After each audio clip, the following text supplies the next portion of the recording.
और आइए बात अब उत्तराखंड की। देश भर को स्वस्थ बनाने के लिए केंद्र सरकार की तरफ से योजनाएं चलाई जा रही हैं। केंद्र की मोदी सरकार देश के हर नागरिक का ख्याल रख रही है। इसी कड़ी में उत्तराखंड की पुष्कर धामी सरकार भी स्वस्थ उत्तराखंड के लिए सजग है।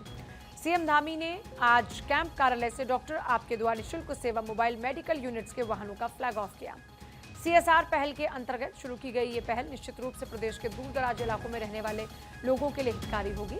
इस मौके पर सीएम धामी ने कहा कि हमारा संकल्प समाज के अंतिम छोर पर खड़े व्यक्ति को बेहतर स्वास्थ्य सेवाएं पहुंचाना है, स्वस्थ उत्तराखंड के सपने को साकार करना है।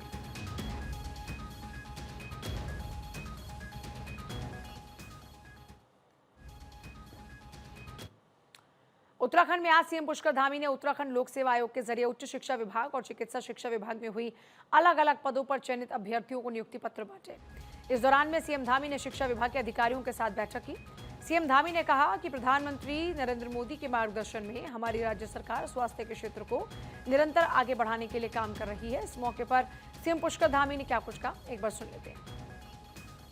चिकित्सा शिक्षा विभाग के अंतर्गत राजकीय मेडिकल कॉलेज में 53 प्रोफेसर, असिस्टेंट प्रोफेसर, राजकीय नर्सिंग कॉलेज में 26 ट्यूटर और 7 मेडिकल सोशल वर्करों के साथ ही उच्च शिक्षा विभाग में 52 प्रोफेसर, असिस्टेंट प्रोफेसर पदों पर नियुक्ति पाने वाले सभी अभ्यर्थियों को मैं हार्दिक बधाई देता हूं, शुभकामनाएं देता हूं।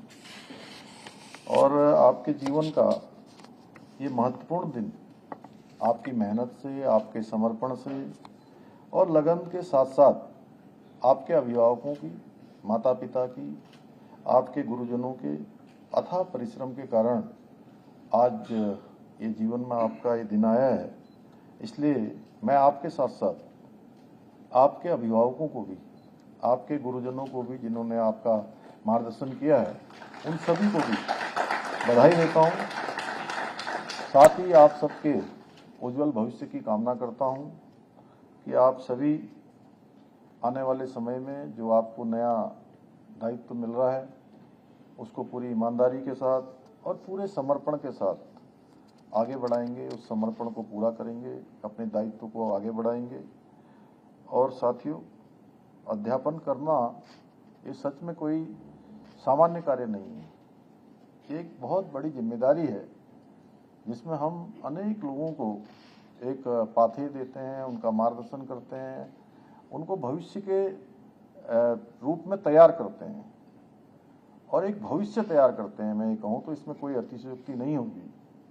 और चिकित्सा क्षेत्र में तो अध्यापन तो और भी अधिक जिम्मेदारी वाला कार्य होता है, क्योंकि चिकित्सा क्षेत्र में छात्र छात्राओं को पढ़ाने के साथ ही सिखाया जाता है कि उनकी प्रैक्टिकल जो क्लासेज हैं उसका एक लंबा दौर चलता है। अभी तक आप लोग केवल एक चिकित्सक थे, लेकिन आज से आप लोग उत्तराखंड में चिकित्सकों की एक नई पीढ़ी तैयार करने के मिशन में जुटेंगे।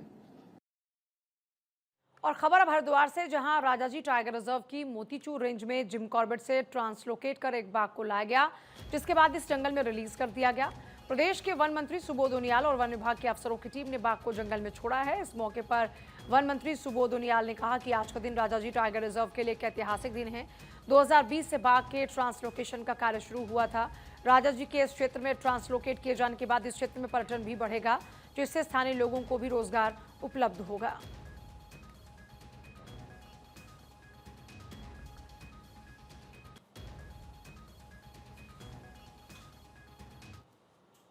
ये इसके पीछे दो चीज़ें हैं। एक तो बायोडाइवर्सिटी भी मेंटेन रहे और हमारी जो लोगों को और सराउंडिंग के लोगों को एक रोजगार का साधन ही बने।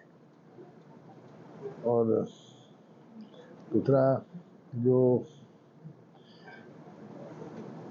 इकोलॉजिकल हमारा उसका परिस्थितियाँ हैं उनके लिए किस तरह से ये टाइगर का राजाजी में आना उसको भी मदद करे।